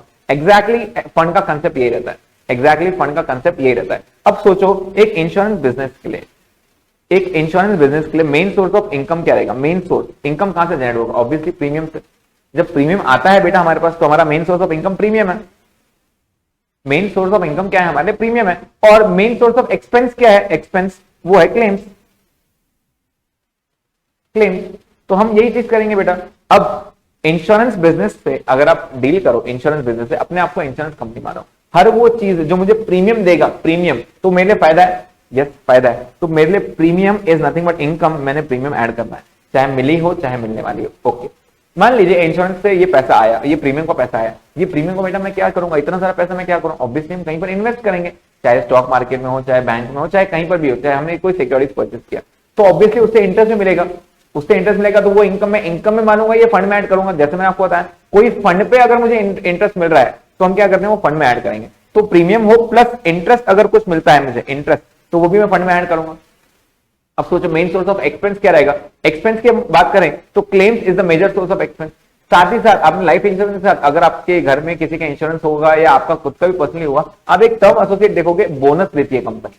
कंपनी बोनस देती है बेटा। कंपनी के पॉइंट ऑफ व्यू से अगर कंपनी बोनस दे रही है आपको तो कंपनी के लिए हो रहा है, एक्सपेंस हो रहा है ना। यस, तो बेटा bonus is the second source of expense for the fund, that is for the life insurance company. तो मेन चीज आपको ये दो चीज समझनी है कि बेटा देखो प्रीमियम अगर रहेगा या इंटरेस्ट अगर कुछ मिल रहा है तो वो फंड में ऐड होगा, क्योंकि वो फंड में ऐड हो रहा है, वो बढ़ रहा है मेरा फंड। और अगर मैं कुछ दे रहा हूं आपको तो क्लेम्स बांट रहा हूं, या अगर मैं बोनस आपको दे रहा हूं तो वो मेरा एक्सपेंस है, तो वो माइनस होना चाहिए। अब इसके साथ एक टर्म एसोसिएटेड रहता है विच इज नोन एज री insurance, which is known as reinsurance. Now what is reinsurance? Reinsurance मतलब इंश्योरेंस को वापस इंश्योरेंस कराना। फॉर एग्जाम्पल मान लीजिए ये एक एक्स इंश्योरेंस कंपनी है, ठीक है। मिस्टर ए आया इसके पास और मिस्टर ए ने अचानक से बोल दिया कि बॉस मुझे 100 करोड़ का मेरा इंश्योरेंस कराना है, 100 करोड़ का मुझे इंश्योरेंस कराना है। अब 100 करोड़ का इंश्योरेंस कराना बेटा, अगर बाय चांस ऐसा ना हो कि बाय चांस किसी एक दिन मिस्टर ए को कुछ हो गया तो एक्स कंपनी को 100 करोड़ देने पड़ेंगे उसके घर वालों को। ऑब्वियसली मिस्टर ए इसके लिए कुछ प्रीमियम देगा। मान लीजिए मिस्टर ए ने इसको 10 करोड़ का प्रीमियम दिया तो 10 करोड़ तो मेरा प्रीमियम इनकम हो गया, सही है। लेकिन सोचो अगर बाय चांस ए को कुछ हो गया तो 100 करोड़ देने भी तो पड़ेंगे ना। तो 100 करोड़ का रिस्क बहुत ज्यादा लग रहा है, बहुत ज्यादा लग रहा है। तो एक्स कंपनी क्या कर सकती है? अपना बिजनेस किसी और को दे सकती है, जिसको हम बोलते हैं नॉर्मली री इंश्योरेंस। री इंश्योरेंस सीडेड, इसको हम क्या बोलते हैं? Word seeded. हमने हमारा बिजनेस छोड़ दिया, उसको दे दिया। ऑब्वियसली अब अगर ये वाई के पास जाता है, वाई इंश्योरेंस कंपनी कोई और कंपनी के पास जाता है तो ये प्रीमियम का कुछ परसेंट हम उसको दे देंगे। मान लीजिए हमने बोल दिया भाई आधा आधा कर लेता है, तो 5 करोड़ हम इसको दे देंगे। और बाई चांस अब एक अगर कुछ होता है तो हम देंगे उसको 50 लाख और बाई कंपनी देगी उसको 50 लाख। तो हमारा क्या हो गया? कहने से मैंने अगर री इंश्योरेंस किया तो इसमें मेरा फायदा ही हुआ। फायदा ये हुआ कि मैंने थोड़ा सा प्रीमियम का सैक्रिफाइस कर दिया, लेकिन मेरा क्लेम्स भी तो कम हो जाएगा। तो री इंश्योरेंस अगर वर्ड वहां पे आता है, जब तक वो बोलते नहीं इट इज ऑलवेज सीरियस, मतलब किसी और को देना, तो हम क्या करेंगे? दोनों में से प्रीमियम से भी माइनस होगा, क्लेम से भी माइनस होगा, राइट। अगर री इंश्योरेंस के बारे में री इंश्योरेंस प्रीमियम बोला या री इंश्योरेंस क्लेम बोला तो जो भी दिया रहेगा, प्रीमियम बोला रहेगा या क्लेम बोला रहेगा, उसमें से अकॉर्डिंगली माइनस करेंगे। तो चलिए अब चेक करते हैं उन्होंने फंड के बारे में क्या बोला है। The revenue account of life insurance company shows the life assurance fund on 31st as 62 lakh. Opening balance कितना है बेटा? 62 लाख। आगे वो क्या बोल रहा है? क्लेम्स कवर्ड अंडर री इंश्योरेंस। क्लेम्स, री इंश्योरेंस है, क्लेम्स मतलब क्लेम्स में माइनस होगा क्या? यस, क्लेम्स में माइनस करना है, इसको हम पेंडिंग रखते हैं। आगे bonus utilize in reduction of, क्योंकि रेड्यूस हो रहा है बोनस, याद आ रहा है कि एक्सपेंस आ रहा है तो बेटा बोनस लेस होगा। यहाँ से लेस बोनस, कितना बोनस लेस होगा बेटा? 4,500 रुपए, ठीक। आगे इंटरेस्ट अक्रूड, इंटरेस्ट मिल रहा है, इंटरेस्ट मिल रहा है तो एड इंटरेस्ट कितना? 8,200। आउटस्टैंडिंग प्रीमियम, बेटा प्रीमियम हमें मिलने वाला है, फायदा एड आउटस्टैंडिंग प्रीमियम 5,100।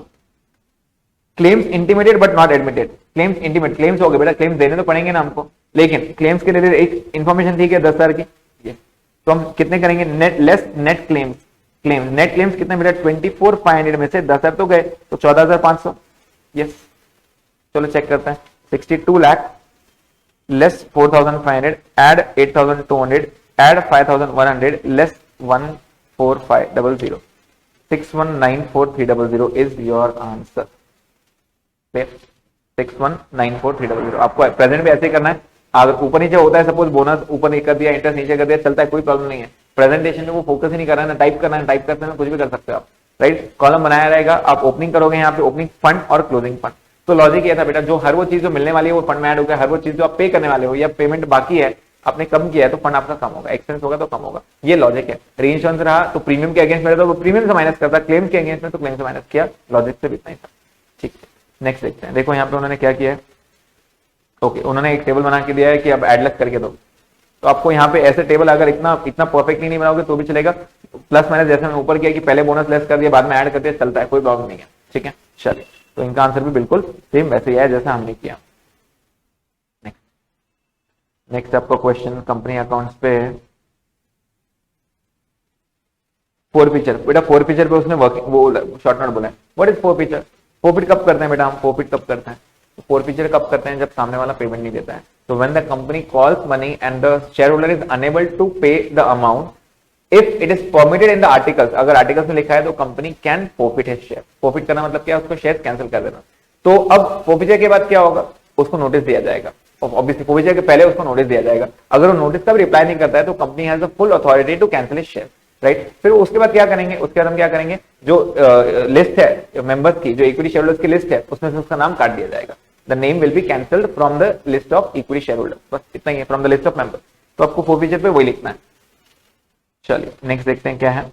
और कोई क्वेश्चन? और कोई क्वेश्चन? यस, ये क्वेश्चन है आपका। R limited is a company which was form in the year 2002. It got registered then and started its business. It had already reached the state of self-sustainability now. Directors of R Limited have come up with a plan to raise funds by making right issue to equity shares as they want the company to increase its subscribed capital by the issue of further shares. वो क्या बोल रहे हैं कि हम right share देने जाते हैं। But what is right share?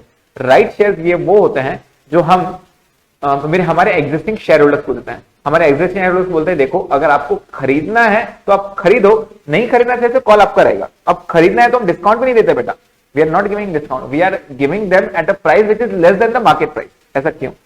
तो प्लीज ध्यान दीजिए। एग्जैक्टली क्या होता है कि मान लो कि मिस्टर ए है, मिस्टर ए के पास एट प्रेजेंट 10 शेयर है, एट प्रेजेंट 10 शेयर है, ठीक है, और इसकी मार्केट वैल्यू है, मार्केट वैल्यू है मान लीजिए 40 रुपए, 40 रुपीज। तो आज की वैल्यू कितनी होगी बेटा उसकी? टोटल वैल्यू कितनी है उसकी? टोटल मार्केट वैल्यू कितनी है उसकी? तो आप बोलोगे सर 400 रुपए, 10 शेयर है उसके पास। यस, कंपनी के क्या किया? कंपनी ने कि एक राइट शेयर इशू किए, right share in the ratio of 1:5। What is 1:5? मतलब अगर आपके पास 5 शेयर है तो हम आपको एक राइट देंगे, कंपलसरी नहीं है बेटा। अगर आपको खरीदना है कॉल आपका है, खरीदना चाहो तो इच्छा से ले लो, नहीं खरीदना है तो भूल जाओ, छोड़ दो। प्लस मिस्टर ए के पास तीसरा ऑप्शन दिया है, टू सेल इज राइट। अगर ए को खरीदना है तो खरीद भी सकता है, छोड़ना है तो पैसा छोड़ भी सकता है, और अगर उसको राइट बेचना है किसी और को तो बेच भी सकता है। तो he can accept the offer, he can reject the offer, he can sell. Sell को हम क्या बोलते हैं? Renunciate. The word use is renunciate. Sell the offer, sell the right share.